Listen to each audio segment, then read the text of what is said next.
Chromosomes. Little strands of nucleic acids and proteins are the fundamental genetic instructions that tell us who we are at birth. Most people are born with 46 chromosomes, but each year in the United States, about 6,000 people are born with an extra chromosome, making them a person with Down syndrome.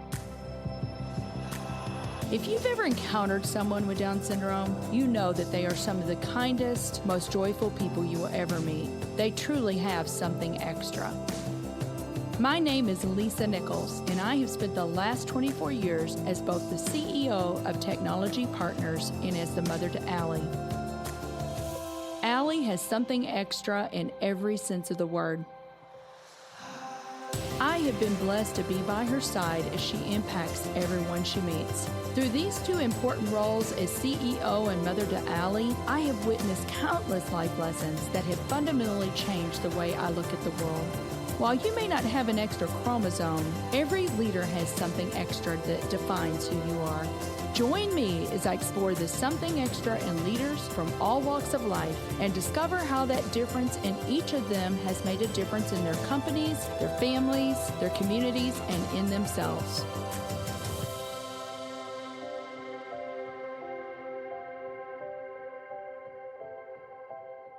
I am delighted to have Jo Wurzbacher on the show today. Bonnie was an executive at the Coca-Cola Company in Atlanta for 28 years. Most recently, she was the Chief Resource Development Officer at World Vision International in London. Bonnie, I am so excited that this worked out. You were here for the Christian Business Women's Breakfast as the keynote speaker. And so I just took that opportunity to say, hey, Bonnie, come on to the Something Extra podcast. So I'm really, really grateful that you are making the time. And it's good to have you from Atlanta. It's great to be here, Lisa. And I've really enjoyed speaking at the breakfast, too. Thank you for the invitation. Absolutely. Well, let's just dive on in because we've got a lot of things that I want to discuss this morning. So growing up for you, what was growing up like? I grew up in Chicago and Milwaukee in the 60s and 70s. My father was the minister of a small church. My mother was a first grade teacher and a pastor's wife. I was the youngest of two. I had one older sister, and, we just had a pretty regular life. At least it seemed to me. People, when they hear I'm a PK, don't think that's a regular life, but it feels like it. I grew up in a deeply Christian home. My father grew up in Vietnam, where my grandparents were missionaries, and my mom was from Chicago. And I sort of thought I'd probably spend my whole life there and follow in her footsteps and teach school, and I did that for a while, and then everything changed. Right. I want to talk about that and that transition. Okay. So at Wheaton, I studied education. I went to Wheaton young. I was only 16. I honestly had not thought that much about my career at that point. I didn't have any role models, certainly not any female role models that were in business. So I settled on education. I taught school for 5 years in a low-income Chicago community in Chicago Heights and enjoyed it for the most part. But as things in my life didn't go exactly as I had planned, I realized I really was in this for a career. This was not just going to be a short-term working stint. That is when I started to realize, and sense my gifts and abilities in business, that some of which were just, I think, naturally God-given in some ways. As a young girl, you asked about my upbringing. I had always been drawn to business-related things, to making money, not just for making money, but for the fun of it, the ingenuity of it, and the community building of it. And I was always thinking up little businesses to run and things to do in our neighborhood, even as a young child. Right. And you said something about puppet shows or puppet shows and musicals and magic shows and dog walking services and you name it. Whatever you could do. Yeah. And I think that was both from wanting to make money and just enjoying the fun of the creativity that it required and the friendships that it built. And as I got older and realized and had friends and role models in business, I began to see that as an opportunity. And it's sort of a long story as to how I got to Coca-Cola, but I did go work for a small company for 2 years first. But I found it very easy to transition the skills that I had brought and the things I enjoyed about teaching to the business world, Right. particularly in sales. I had some early successes in my professional career, and it took off. Coke sent me back to get my MBA a few years later, and that was that. I was with them for 28 years. Wow. I want to dive into that more. So sometimes young people don't really know what is it that I really want to do. But what I've always just encouraged, I'm just like, get going. Yeah. Just go. Just start, because where you end up doesn't necessarily mean it's where you start, right? But there were some skill sets in teaching that were definitely transferable over to the corporate world. And so it's just like, I think as you get going, you understand more about yourself. And I know you're a big assessment person. I right? am. I'm a big assessment person because I think it's important to know how you're wired. Some of that is, I think, God-given gifts. Some of it is developed through Right. education, through experiences, through just life experiences and work experiences. What I like to call it is understanding the can-do, the want-to, and the led-to of your life. The can-do is what your skills are. The want-to is what you're passionate about and interested in. And not many people can actually make a living just in their interests and passions, but combining that with your abilities. And the third one, the led to, is where God leads you in your life. As you find the intersection of those three, it's very often the place where you are best suited to work, and also where you'll make the biggest impact for good and for God. That's right. So you did have a 28-year career? A 28-year career at Coca-Cola. At Coca-Cola. And so I'm sure you didn't just do one thing. No, I didn't. You did a lot of different things. Talk a little bit about that, and then we'll dive into a few other things I want to talk about. So I started in a national account sales role with them in Chicago. And I worked from my home. I traveled the Middle East and called on restaurant chains and food service establishments on their behalf. I actually worked for their juice division called Coca-Cola Foods at the time, that was based in Houston. And I loved it. I couldn't really believe they were paying me to do this. And I interacted with people. I got to understand their businesses, and I just naturally was good at that job. I was salesperson of the year that year, and they promoted me and moved me to Houston, where their headquarters were. While I was there, the only account they left with me was the McDonald's account, which we didn't have yet. Coca-Cola did, but on the juice side of our business, we didn't. I was making some inroads there. They're based in Chicago. That was one of my big successes early on in my career. You landed that account? I landed that account Wow. globally. That's amazing. So I say, when people ask me what one of my biggest regrets is in work, it's that I was not on commission when I did that. Oh, that's too bad. It was good that it wasn't commission sales. You did get bonuses, but Right. it was salaried. Right. So that really kind of launched my career, and that's actually what prompted the move to Atlanta to then run that part of the business. And that's when they sent me back to get my MBA in So you Atlanta. went to Emory. I went to Emory. For your MBA. That's great. Well, there's a lot of things that you did when you were there, and you traveled all over the world, and you developed your theology of business when you were at Coca-Cola.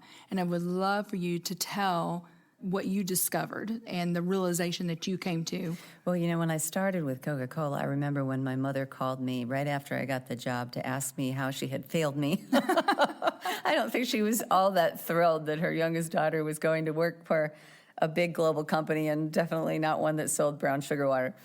But, I found lots of things I enjoyed about it, but it took a few years for me to really understand the impact that a company like Coca-Cola has on the world.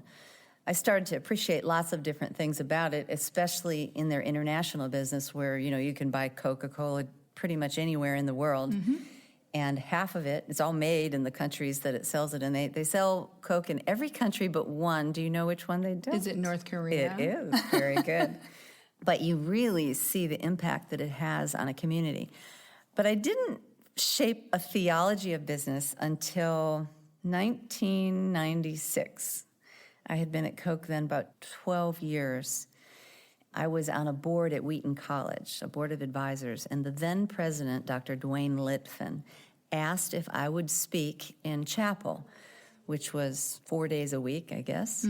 And it was the entire student body and all of the faculty, and I knew an entire year ahead of time. He didn't give me a topic, and I thought, what would I want to say to the student body at Wheaton? What do I wish I would have heard? And I decided that if anyone had ever talked to me about why business mattered in God's kingdom, why it was an important, worthwhile way to spend a living, I would have gone into business right away. I don't regret my teaching years, but I was always wired for business. Sure. I decided to do that. Now, this was well before the faith and work movement, and there were not that many books or authors to read on the subject, but there were a few. And at the time, our CEO and chairman at Coke, Roberto Goizueta, who was Cuban and had fled the Fidel Castro regime, he and his family, years before, carried her, he's a deeply Catholic man, walked around with a book by Michael Novak called Business as a Calling that he wrote in the same year, 1996. I think I still have it with me today. It's my very favorite book. And then I read Nancy Pearcey, Total Truth and How Now Shall We Live, and a few others that talked kind of a Christian worldview perspective that I thought I had, but I don't know that I had when it came to work, really understanding how every kind of work serves God too. So I spent that year talking to pastors and Christian friends and people in business and reflecting and reading scripture and books that I could to shape my talk for Wheaton. I was very motivated. I called it Business in God's Kingdom. And that's when I came up with the theology of business. Nancy Pearcey in her book talked about an attorney who had done something like that, about being a lawyer. And I decided, well, I need to do that for business.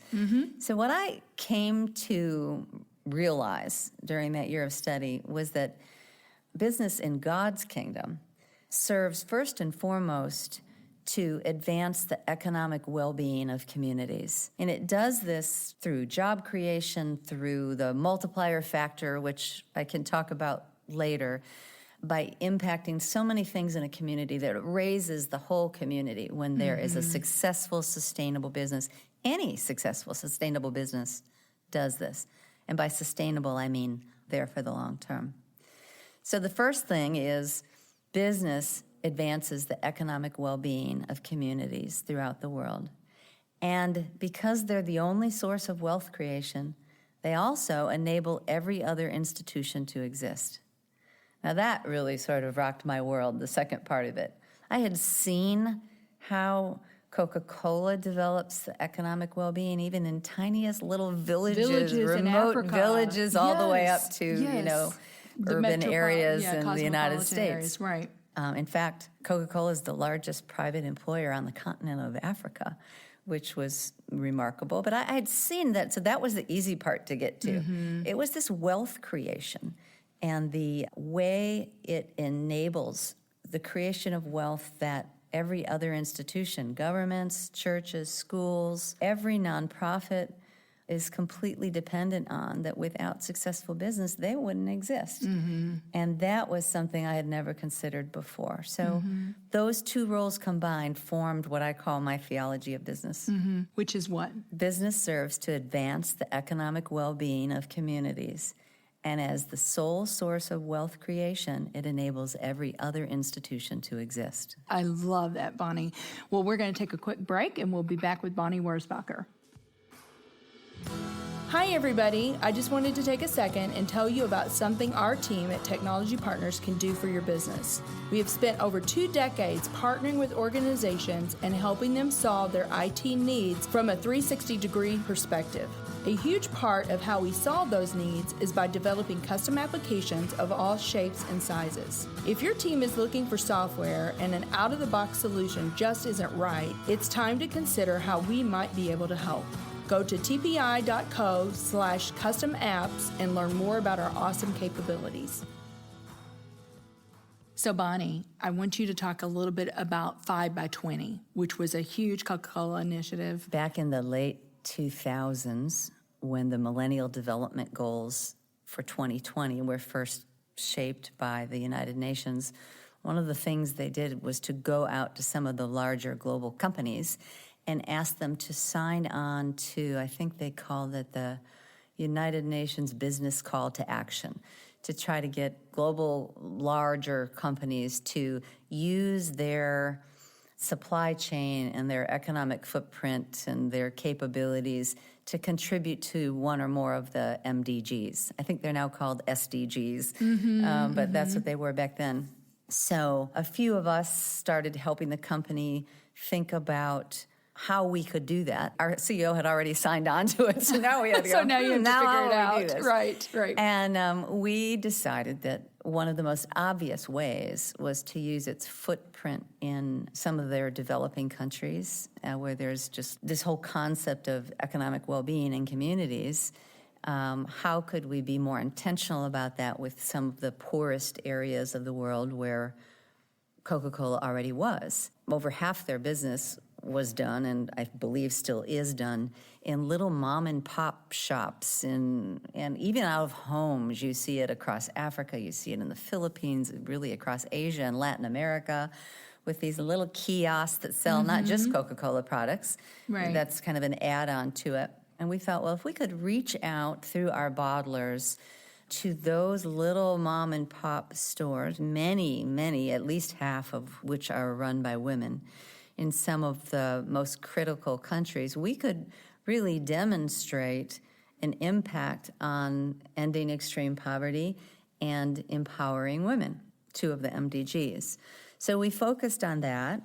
There were other aspects of the value chain too, through farmers, et cetera, but the big numbers really to hit the 5 million were to be able to reach out to those small businesses and help them be more successful with their businesses, not only with Coca-Cola, but just their business skills, their access to capital, et cetera. You know, like a little mini microfinance, if you will. Right. I used to like to say Coca-Cola was in microfinancing before microfinance was cool. Before there Through was giving, having bottlers give or- little coolers and that sort of thing. So I was really just doing this as a sideline on my job, and then once I knew that I was going to be retiring from Coca-Cola, I asked if I could work on this full time for the last year and a half to really get it out there. So we picked 10 countries, worked with our bottlers to shape what it would look like in their area, figured out how we would measure it, and developed a curriculum that could be done locally and translated locally and was available specifically to women. It was available to men as well, but we had to make sure, for example, on some of the training programs that they weren't done at the end of the day, or they weren't given at times when women couldn't do that because they were working all day and working all night at home. So we tried to shape things. We brought buses into India and did some training programs on buses in communities. So kind of a mobile curriculum, a mobile education. Curriculum. And it wasn't only education. There were other things that were done, but there were different versions of it in different countries, but we tried to make it really accessible to women. I left before we hit our 5 million goal and before 2020, but I think we're getting close. I haven't seen the numbers lately. Yeah, they'll make it, I'm not though. privy to it anymore, but I'm sure that they will make it. There was more than enough opportunity out there. But I guess I'd say two things about that experience. First of all, it exposed me to a great need in the world by being in more remote places in more developing countries than I had ever been before. It also really demonstrated to me how business impacts the economic well-being of even a tiny community, not only directly but indirectly through all the other ways that business impacts a community. I saw that so clearly. Really solidified your theology on business, It really solidified right? my theology of business. Yeah. Let me make one other point. The first thing a business must do to be socially responsible is to be successful and to do their work well, because that's what creates the economic engine and the jobs. And if you're not doing that well, it really doesn't matter what percentage of your earnings you give away to charities. That's the tail of the dog. The dog is the actual economic impact of the business. And you could see that so clearly through Coca-Cola. Arguably, they do that better than anyone. So then you transitioned into... Okay, so my transition. I had decided that I would take early retirement from Coca-Cola in 2012. It was for a lot of reasons. 28 years was a long time to be with a company. We had just bought our largest bottler in the U.S. There were a lot of things changing. A lot of leadership had changed. And through that process, I really felt God leading me to this was the time to leave Coke. Now, that's partly because I don't believe in the word retirement. I think that's a very outdated word. Right. I call it financial independence. And by that, I don't mean being a billionaire. I mean that you're in a financial situation in which you really don't choose. You can choose, and you don't really need to be working for an income. And back then, Coca-Cola had an amazing program for people that had been with them long enough. And there was a magic age of retirement if you had done X, Y, Z. And I had just done all that, and we had planned well and invested well, and that was when I could. It wasn't like I was sitting around waiting for it. It all came together, and it happened at such a perfect time. Without going into the details, 6 weeks after I retired from Coke, we had a big family crisis where my husband's family moved in with us for a year. And all the things that happened then was just such perfect timing on God's part that I was there and we could be there together. So for that first year, I promised my husband I would not jump back into another global corporate job for at least a year, but that I figured I had another something in me, not necessarily in a business. I didn't know. I was trying to open my thinking to God's leading more than anything else. I did a little bit of consulting during that time, and one of my first consulting clients, which became my largest one, was World Vision US. And that's how I learned more about what they did. I had always thought of them as a child sponsorship organization, but that's just really one of the primary ways they fund their work. The work itself is much broader than that, and they're the largest non-government clean water provider in the world. They do work in 100 countries. They raise $3 billion a year in 20 of them and spend it in 80 of them doing long-term development work, 15 to 17-year kind of development work in thousands of communities, and also crisis management work. So I learned so much about them, and all of a sudden I was sitting in the airport one day with my husband and got an email from Spencer Stewart with a job as Chief Resource Development Officer for World Vision International.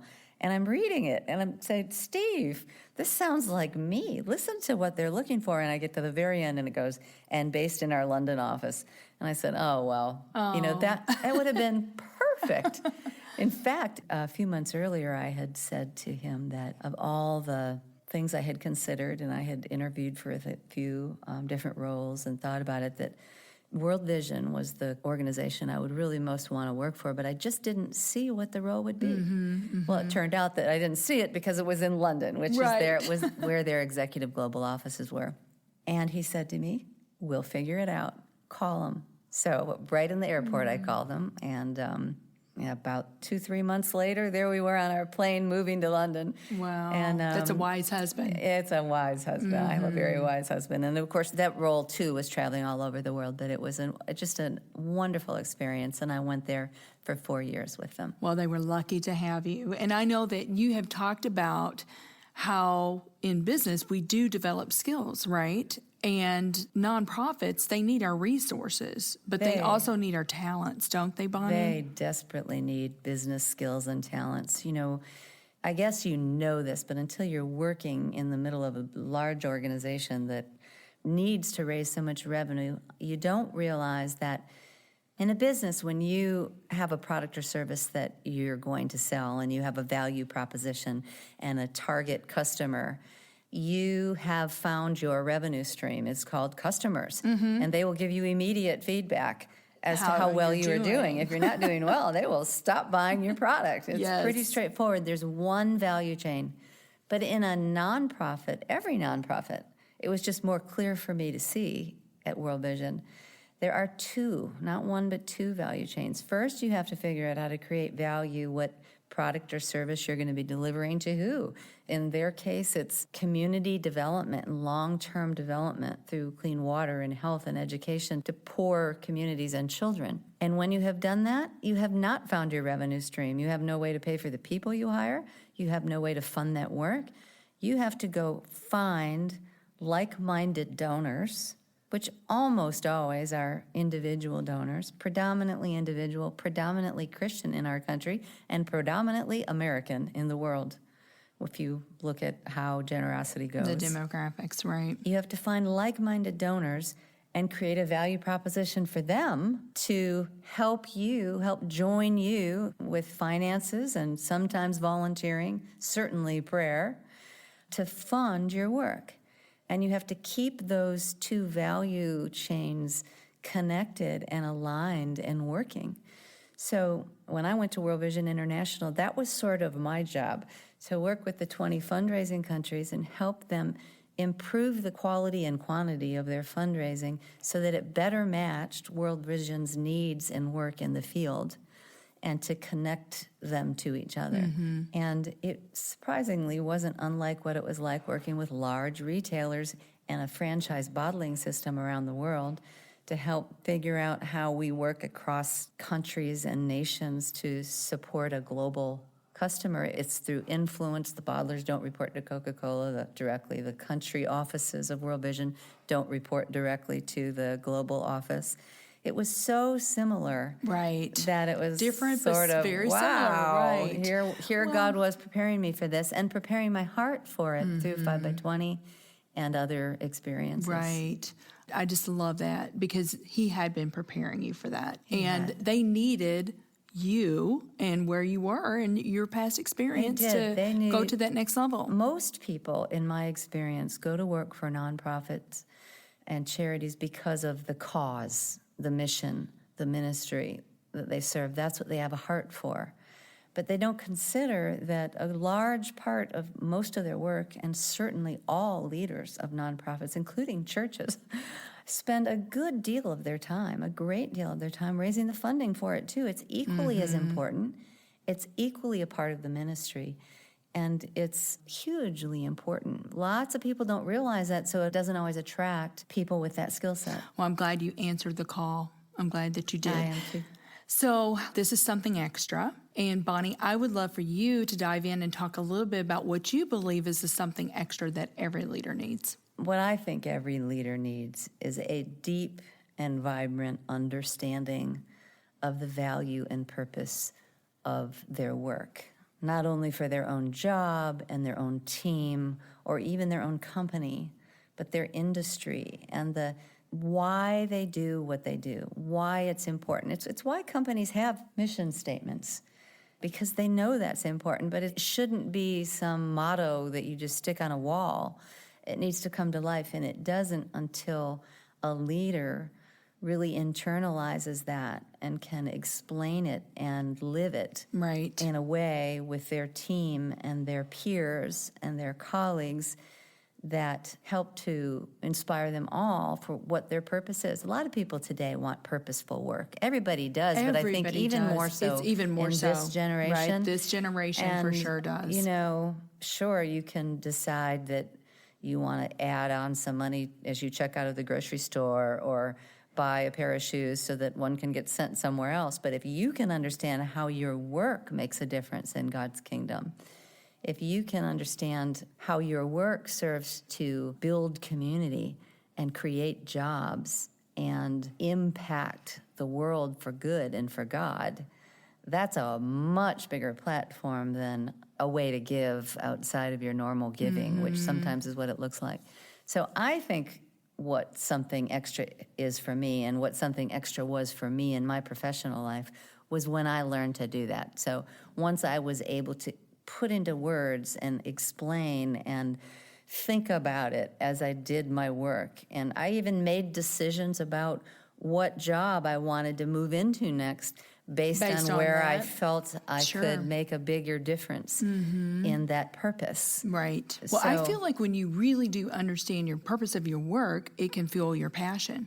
Because I feel like sometimes we are bringing our best self to work and sometimes we're not, right? I mean, that's just the reality. Exactly. But I believe that if you really do understand that purpose, I believe that's what will fuel the passion and want to get up in the morning. Exactly. You know, that'll get you out of bed. Exactly. I mean, it can be something as simple as someone in real estate can be thinking about selling houses and making money and winning awards as a realtor, or they can think about that they are really helping families transition their lives into a new community and get them connected not only to a home, but a neighborhood and good schools and good medical care, and think about their work completely Different. from a purposeful, missional standpoint, to just use an example that's much more everyday. And I think that leaders especially, everyone, but leaders especially, need to know how to do that, to bring something beyond the day-to-day, particularly when you're in the grind of difficult people and difficult problems and long hours. It can be hard to do that. So you have to be able to take that mission and turn it into the way you look at your work, the way you plan your work, the way you talk to each other, the way you encourage each other. I love that wisdom. Well, Bonnie, I want to give you the opportunity, if there's anything coming up or anything in your life right now that's really exciting that you want the listeners here to know about, and tell them how they can get plugged in if they're interested. Okay. When I became financially independent, as opposed to retiring, I really decided I wanted to invest in not only the people that I love, family, friends, and people that God would bring in my path, but also the organizations that I love. And I wanted to use my gifts and abilities just as intentionally in my retirement as I did in my professional work. I think we're called to do that. I certainly wasn't planning to go to any beach anytime soon and spend the rest of my years there. Right. Although I do go to the beach. And our church, in which I'm an elder and a choir member, I'm also now what we call a life calling coach. The wife of our minister, Kelly Conwisher, is the CEO of an organization called Unique, Younique, Gospel-Centered Life Design. What they do is they work with and through churches to help the pastors and the leadership within the church help their members identify their God-given gifts and their life calling. And there's a whole process for it. It can be a 4-day accelerator, or it can be sort of a weekly small group curriculum. I am now a certified coach in that. I helped last year to roll this out in our church. And it's really helped me clarify For yourself, my purpose for myself at this stage of my life. Some people look at their lives as, well, almost like a bell curve, where once you hit 40 or 50, now you're on the downside of that bell curve. But that's not biblical at all. It's that our life just continues on an upward trend. It should be, where we make more and more impact as we get older. That's right, because you have more experience. Exactly. You're I say you're putting more tools in your tool belt exactly. as you go along. So ultimately, you answer this question through the work that you do. How do I best honor God and serve others? And that's your life call statement, from which you then develop an annual plan, a 90-day goal, and weekly goals, and a routine around it. So you really do bring it to life. Sure. So my life call, and you get 2 words, is cultivating excellence. That I'm called to cultivate excellence in people and organizations to enhance their impact and influence for good and for God. And that turns into a 3-year plan and a 1-year plan, just sort of like you might do in a business, right. to bring it to life. And you have a little routine. It sounds a little, if you've never done strategic planning, it sounds like it might be a lot of work, but it really isn't. It helps to bring some of the disciplines of bringing a vision and a purpose to life in your own life that you would use in a company. So this organization is called Life Unique. And it is available to churches all across the country. It can be pastors that roll it out, or it can be just a small group within a church. Right. Well, I have a little small group that I'm thinking that maybe we need to, the Rooted Sisters need to do that. So we can talk about that. So, Bonnie, if our listeners are really interested in this, how would they plug in? Well, I would direct them to the website lifeunique.com. LIFEYOUNIQUE.com, and that will tell them everything they need to know. Well, very good. Well, Bonnie, this has just been such a delight. I mean, we could probably go on for hours. I know we could. There's a lot of subjects that I would still like to approach that we didn't have time for, but I just appreciate so much you spending time with us, and your wisdom and insights I know is going to touch our listeners. Thank you, Lisa. Thank you for listening to today's show. Something Extra with Lisa Nichols is a Technology Partners production. Copyright Technology Partners, Inc., 2019. For show notes or to reach Lisa, visit tpi.co/podcast. Don't forget to leave a review on Apple Podcasts, Google Play, or wherever you listen.